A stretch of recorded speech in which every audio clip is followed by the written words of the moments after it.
Welcome, everyone, to another edition of Awaken Inner Wisdom.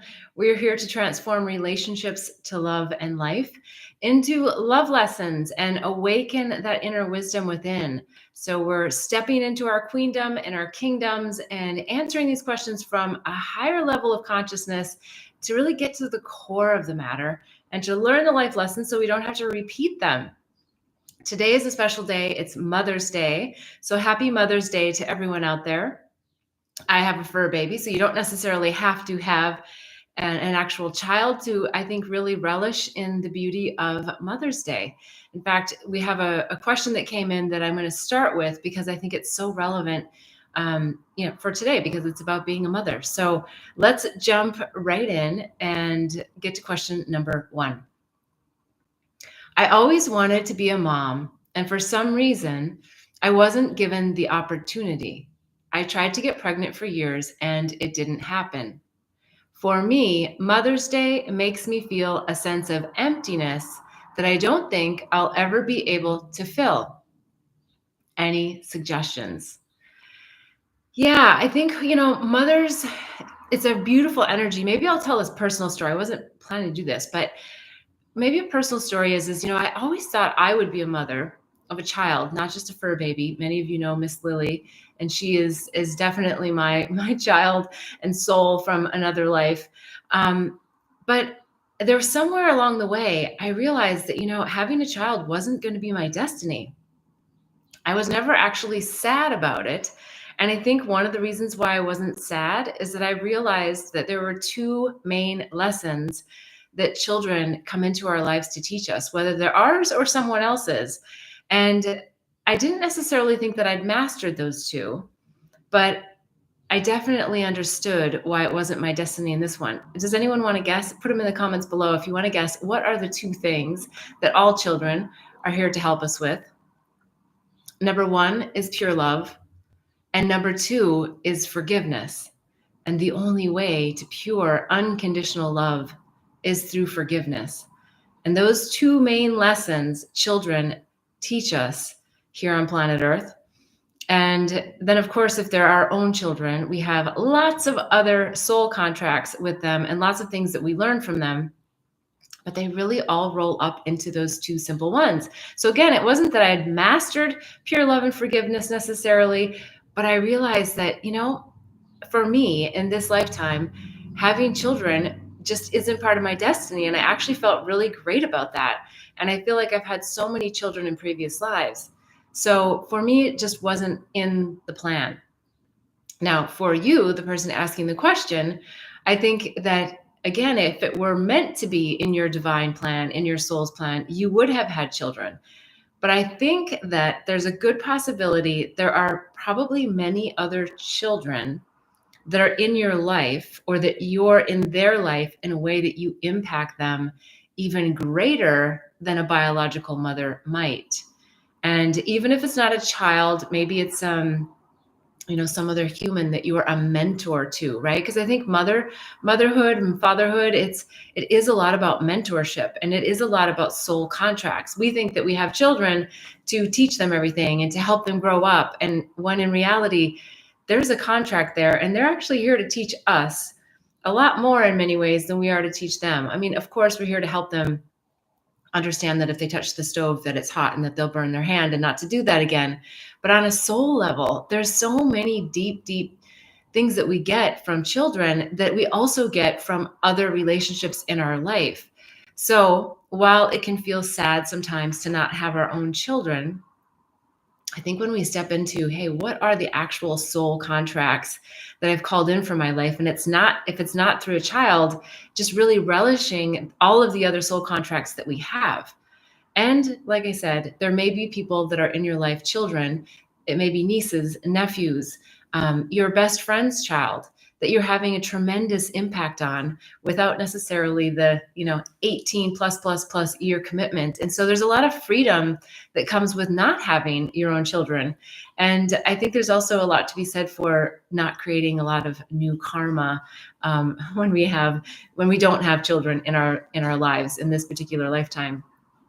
So I think there's a really soft spot you can get to in your heart about not having your own children.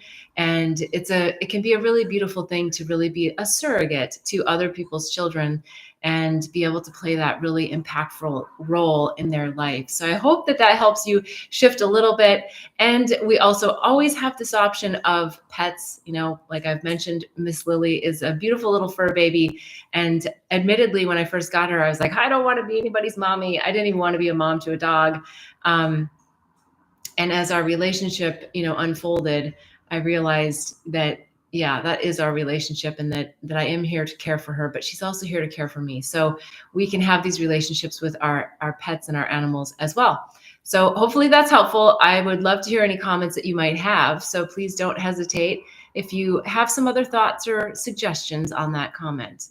All right, let's go on to the next question.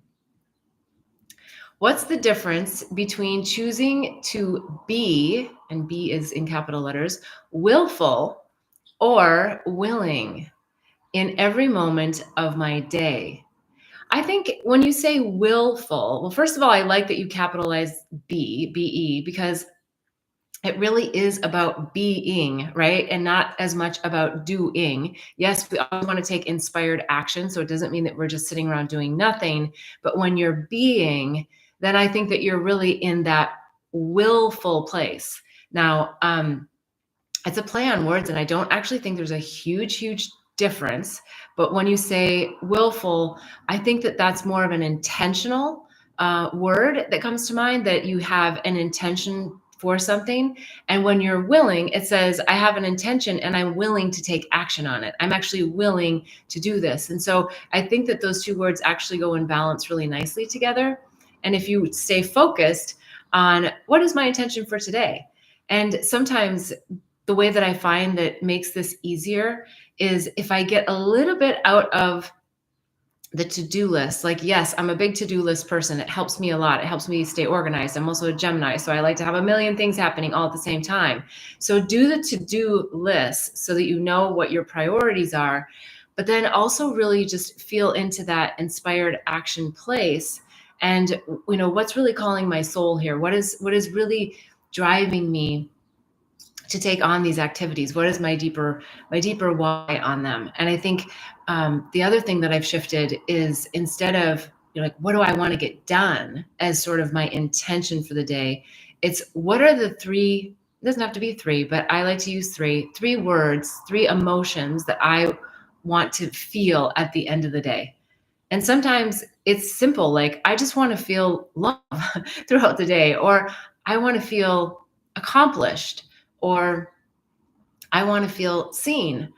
So what is it that you want to feel at the end of the day? And I think that's going to start driving how you will be, and your willingness to participate in your willful endeavors. And I think that that's a way that you'll really balance that out, is to understand the emotion. And then, as you know what emotion you want to feel throughout the day, really put yourself in situations that are going to accentuate that, as opposed to make you feel the opposite of those things.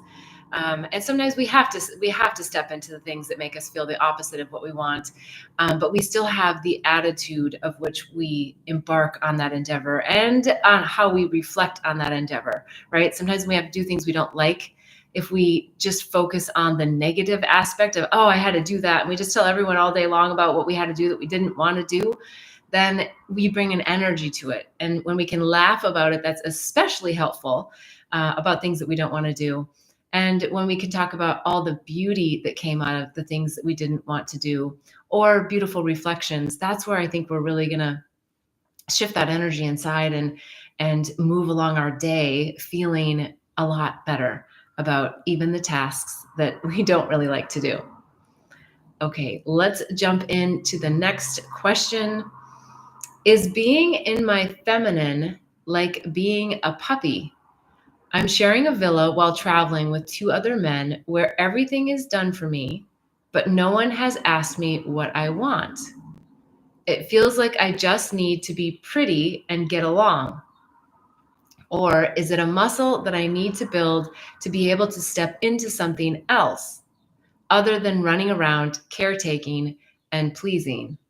Well, first of all, absolutely not. You do not want to be like a puppy. That has nothing to do with being in the feminine. The feminine is a very powerful place when we're really embodying that feminine energy.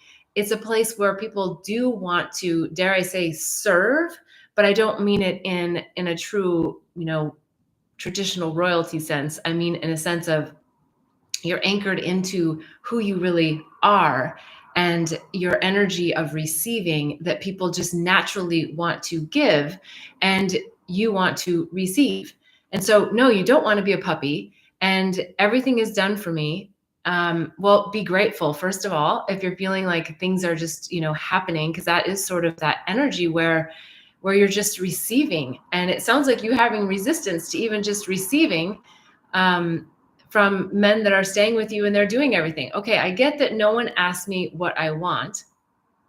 So maybe there's a place in there where you can practice using your fifth chakra and really voice what it is that you're wanting and finding a way to do it that's from the feminine, not necessarily a little bit more masculine, which means that you're it's not sugarcoating, right? It's actually stating from your gut, from your heart, like, hey, this is what would really make me happy today if we did X, Y, and Z.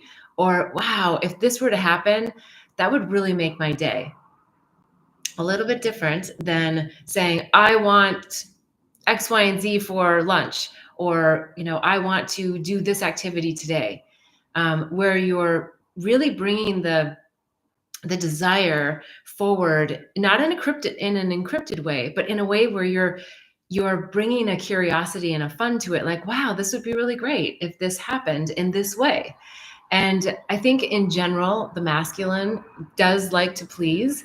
So if we allow them to, and we allow them to also put their little spin on it, just like we like to put our spin on things coming from the feminine, it really starts to create this lovely balance and a fun way to go about feeling like you are being served, but also serving, because sometimes being in the feminine and receiving is what makes the masculine really happy.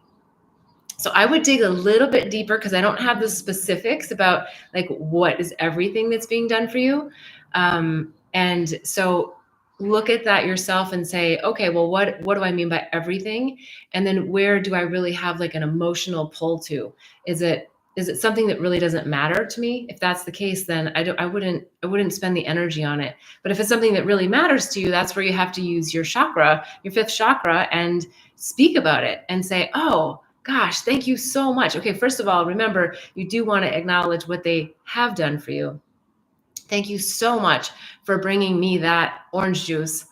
I also really love apple juice. Is this an option for another day?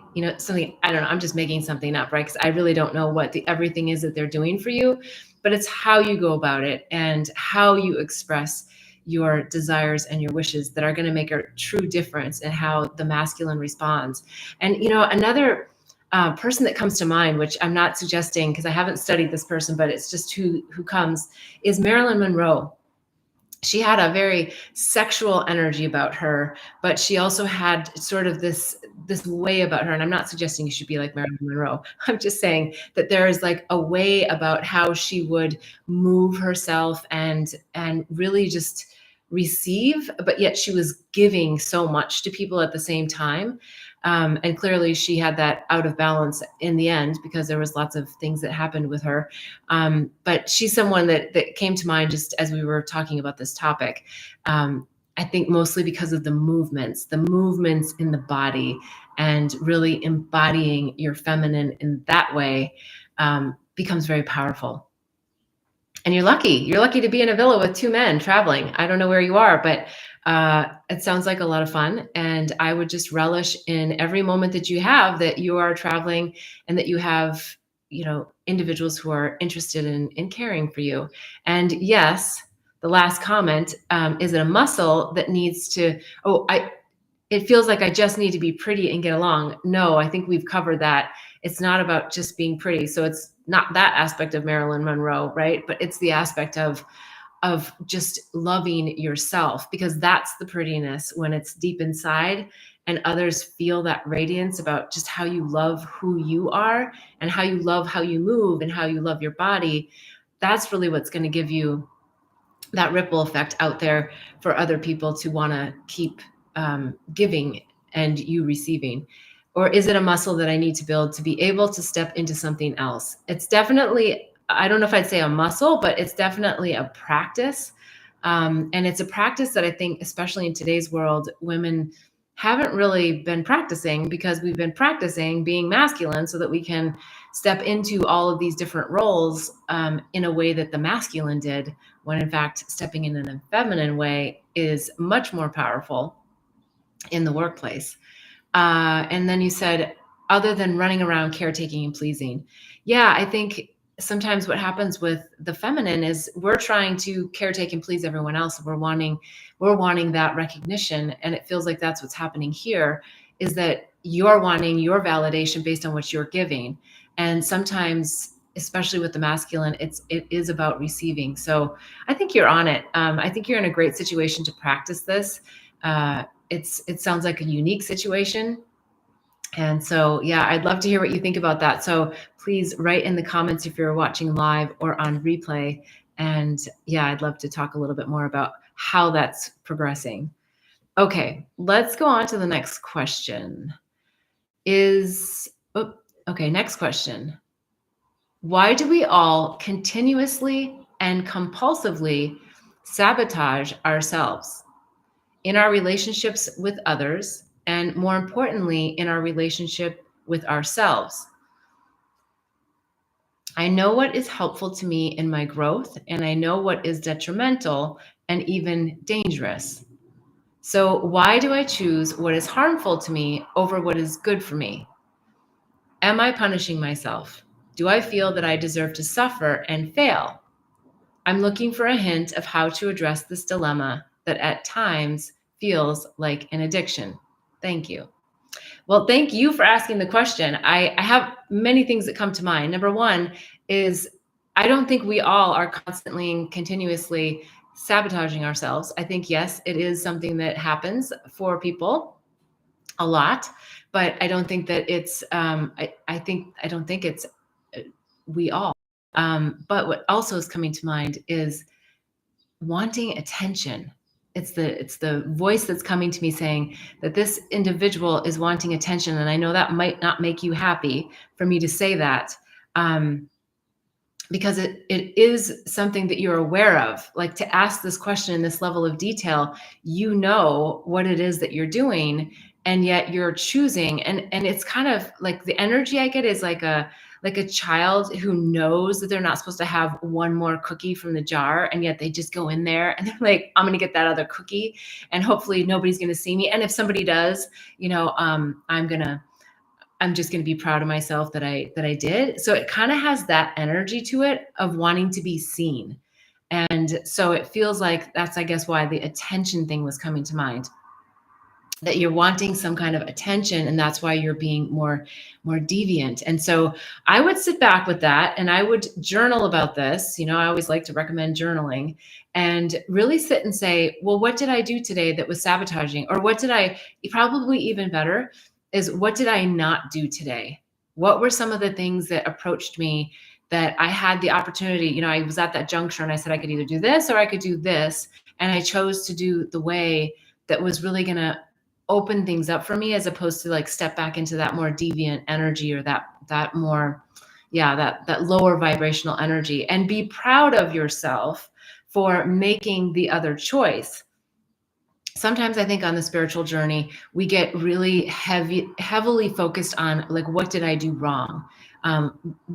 Calling ourselves out on these self-sabotaging activities and behaviors, when if we do the opposite, then we put the attention on the things that we actually are doing more of. And so if we're in a place of pride of ourselves, decisions that we know are really aligned with our soul's plan, then we're starting to already get the energy moving in a different direction, simply by being proud of ourselves and not focusing on all the things that we think we need to change about ourselves, because that's back into that self-judgment as opposed to the self-love. So get back into the self-love of it all. You have it in you. I know, otherwise you wouldn't have been asking this question.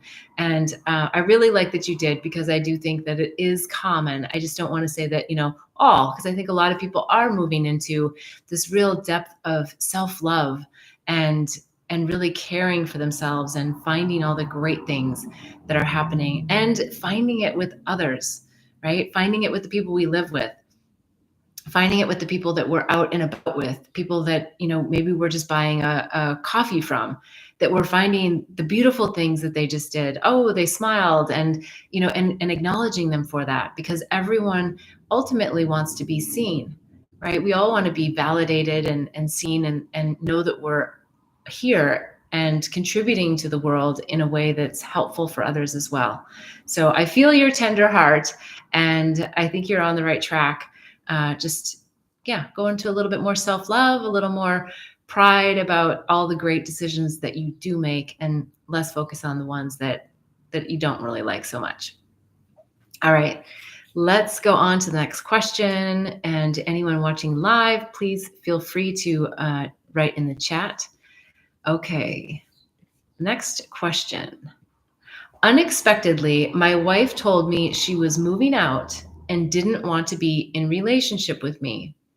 We share a 3-year-old child, and it seems unfathomable that this could make sense in her mind. She's part of a spiritual community, and it feels like maybe she's been taken over by a cult. Any advice on how to get her back? Yes, let her go. The best thing you can do is to let her go. And while I don't know this person, I think it sounds like there's a huge possibility that they're waking up. And when we wake up, we make pretty drastic decisions at times, because we're following our soul's plan. We're following our heart. We're like, no, I know that this is the right thing to me, especially when there's a 3-year-old involved. So when a mother is in a place where they're willing to leave that nest of where they reside with their child and with the father of their child, to pop out of that, what sounds like from your perspective quite unexpectedly, there's usually something else that's popping them open.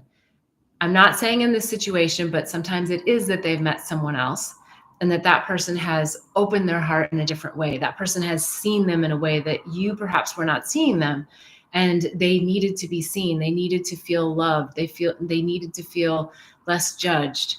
That could be the case here.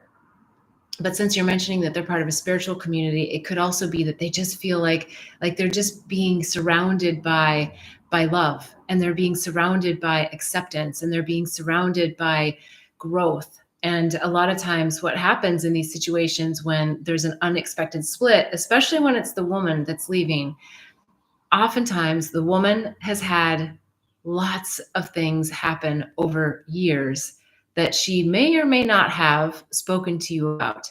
And if she has spoken to you about them, oftentimes the masculine wants to somewhat dismiss what the feminine is saying, because they have a very logical approach to it, and they know what the best thing is.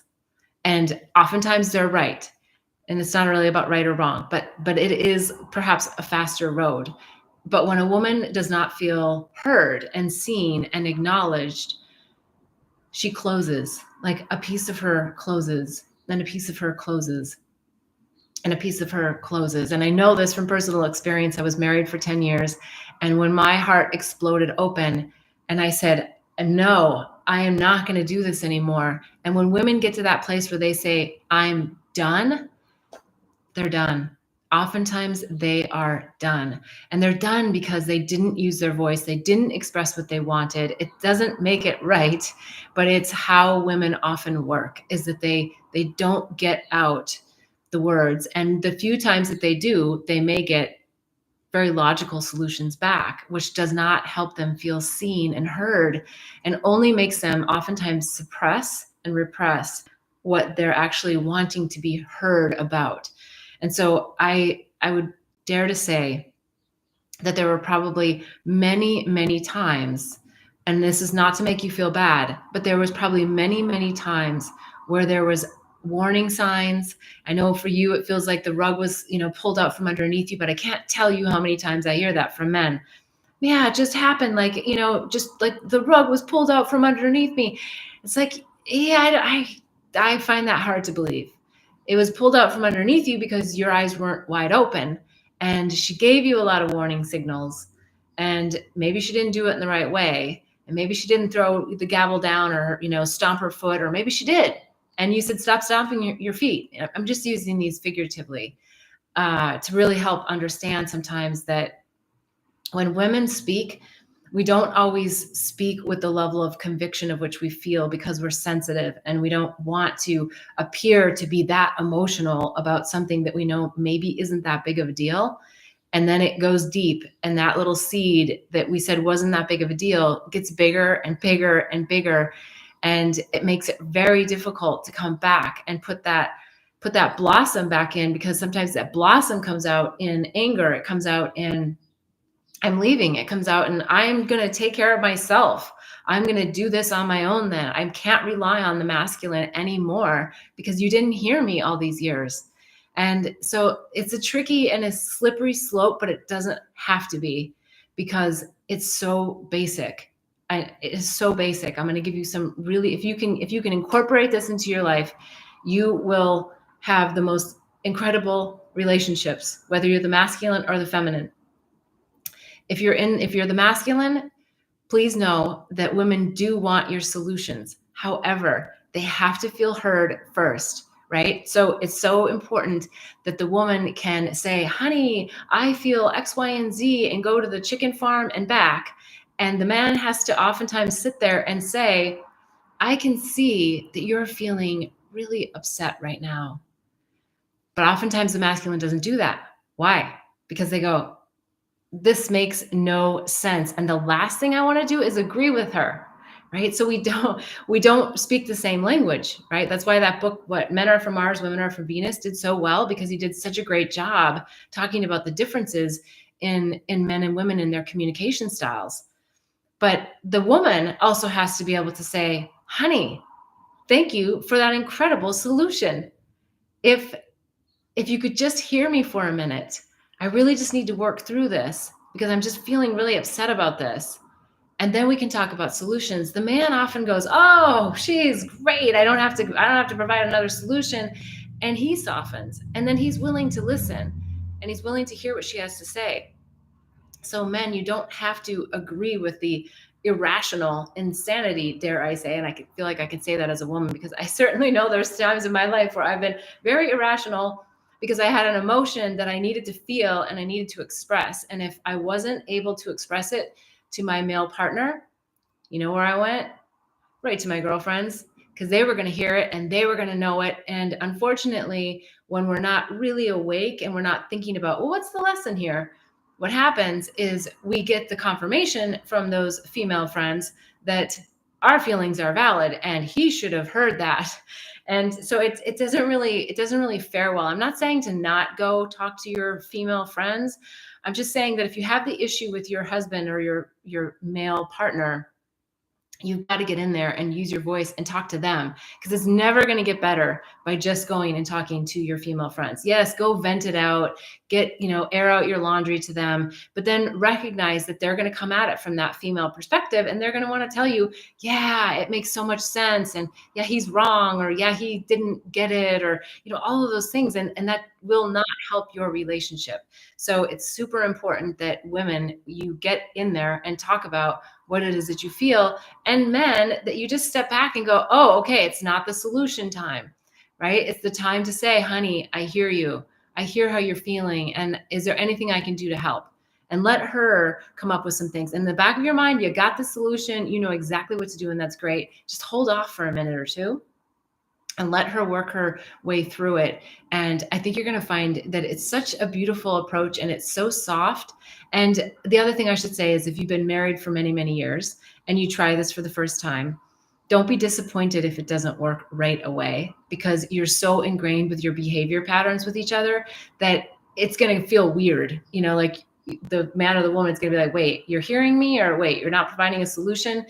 So you've got to stick to it, because we also know that dynamic where oftentimes one person's like gung ho, like I am going to help fix this relationship and I'm all in. And then the other person's not. And then it's this, this back and forth yo-yo. That's not very fun. But sometimes we have to sit with that and let the other person catch up with our open heart and catch up with our new approach to wanting to hear their solutions or communicate what it is that we're feeling. So, all right, hopefully that's helpful. I think that all applies to this unexpected leaving of a spouse, because there are always warning signs, and we just want to be awake and aware and then reflect upon what the lessons are that you're taking away. Okay, let's see what the next question is here. I've tried to support my wife's endeavors for years. However, it feels like no matter what I do, it's not right, and she's not happy with me.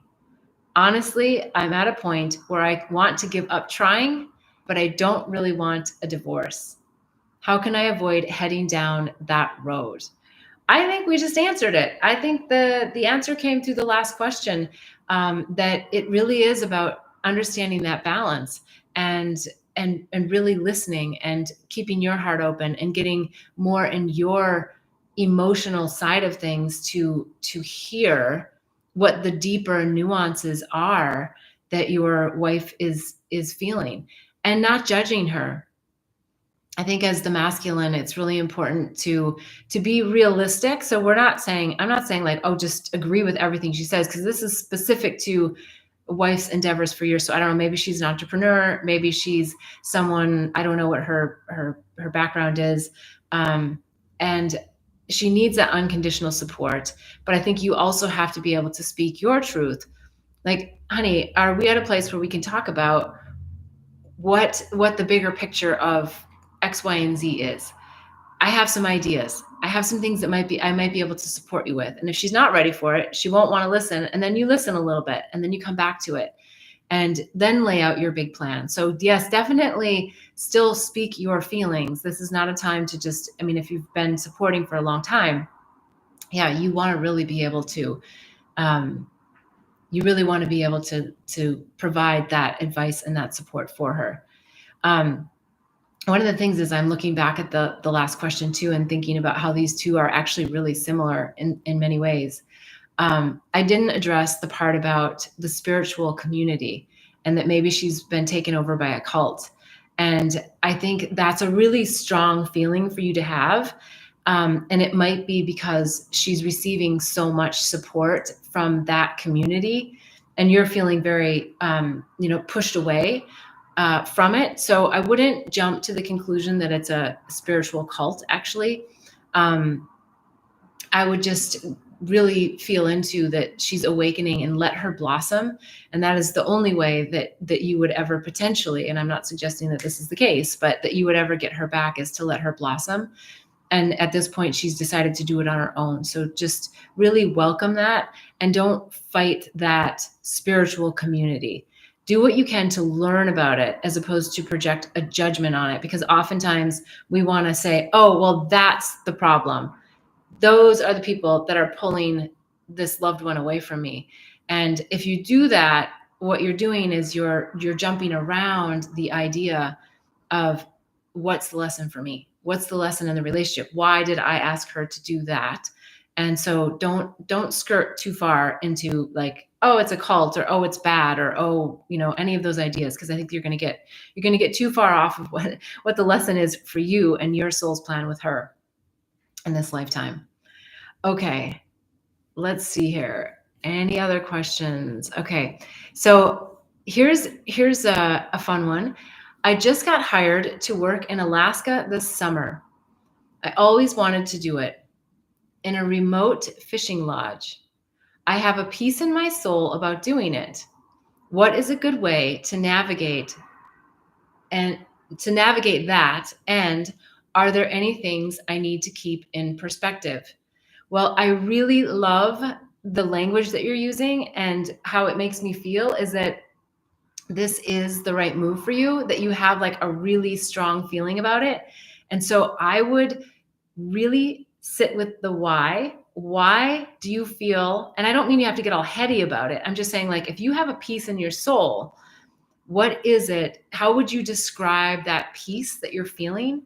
Because that peace is is, I believe, in this situation, your soul speaking to you. And when you go to Alaska and X, Y, or Z happens, that's not in your plan, the days are shorter. Dare I say, depression might set in. There's not as much sunlight. The coworkers that you thought were going to be great, like there's one or two that's kind of like a dud, or they create some drama for you or whatever. And you're like, oh my gosh, why am I here? And I'm so far away from everybody else. You can always go back to that why. You can always go back to this peaceful place and why you felt what you felt moving in to this decision. So I really love this for you. I think that Alaska, well, in the summer, wait, they have long hours, right? I think so. They have long hours in the summer. So then you might not be getting any sleep. You might have sleep deprivation because of the sunlight so long. So come up with some really good habits. Ooh, something else just came to mind. When it comes to habits, whatever you're doing now that you don't want to do anymore, do not take them to Alaska, because moving like to a totally different area with a totally different climate, completely different people, it allows us an incredible opportunity to change our habits. And so if you're smoking, or I don't know, I'm not suggesting you are, but whatever the habit is, or you're sleeping in and you want to wake up earlier. So whatever that habit is you want to toss to the side, really set an intention and put a structure together. And I know that it probably depends upon, I don't know how that all works for the fishing lodge, like when you have to fish and whatever, but work with that and optimize all of that before you even go. Because if you have to be fishing in the night and then you have to be sleeping during the day or whatever, that can also be very disruptive. So come up with some ideas of how are you really going to help your circadian rhythm? How are you going to get the rest that you need if you have to sleep at odd times? What's the practice? Are you going to bring meditation? Are you going to bring, a new task? Task isn't the right word. A new hobby? Is there something new that you can learn? Is there something that can really you can walk away from and go, yeah, that was so great.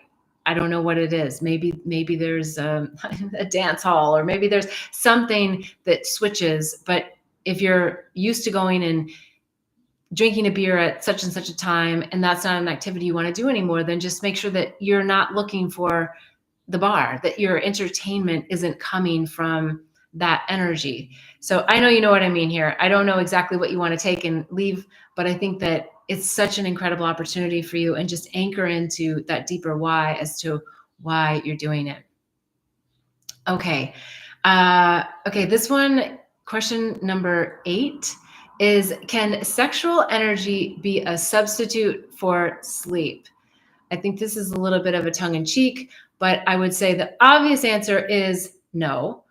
However, I think the beauty in sexual energy is when we realize that it's our energy. It's not someone else's. Someone else may be sparking it, but when we realize like the power of that sexual energy within us, it can be so incredible, because it can drive us to really flourish and perhaps not need as much sleep. But I will say that we want to get a lot of sleep. So don't use it as a substitute. But I think it's an incredible energy to leverage and to create. Because why is our second chakra our sexual energy and our creative center? Because it drives us. It drives us. I mean, on the very basic levels, it drives us for procreation, to have babies, and to have civilization continue on. But at a more loving level and being seen level and a spiritual level, it's the energy that creates worlds, right? It's the energy that being in love brings us, and it can really catapult us into a lot of activities and things that we wouldn't have done.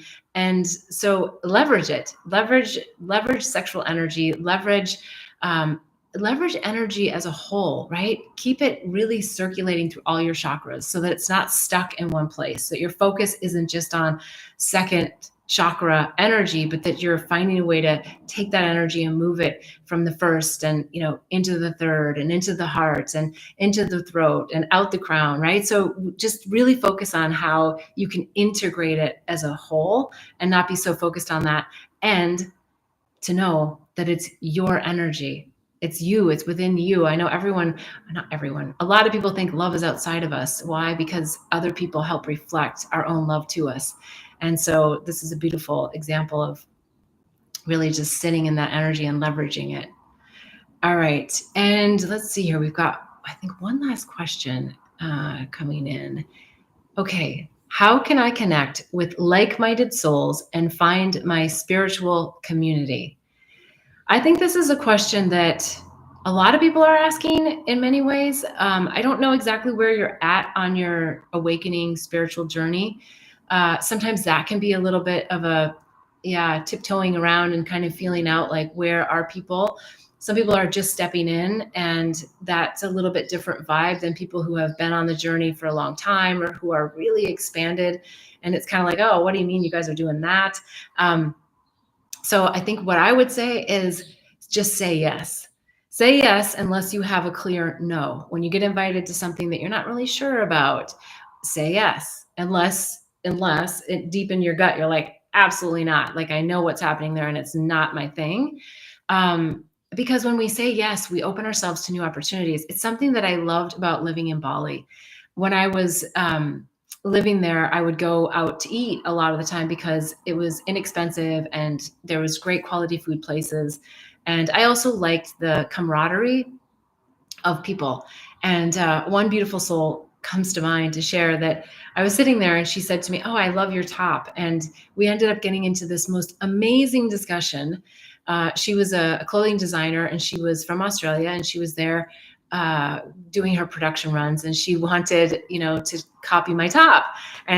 But it got us talking and talking and talking. And I thought, that just doesn't happen as much in the US or in Europe or in westernized worlds. And part of the reason was because we're all sort of in that fun, she wasn't on vacation. I certainly wasn't on vacation, but it's kind of that it reminds me of the energy of when you're in college or, right out of high school and you're finding your tribe and you're trying to figure out where you fit in. And so when we're back in that awakening journey, it feels kind of like, where do we fit in?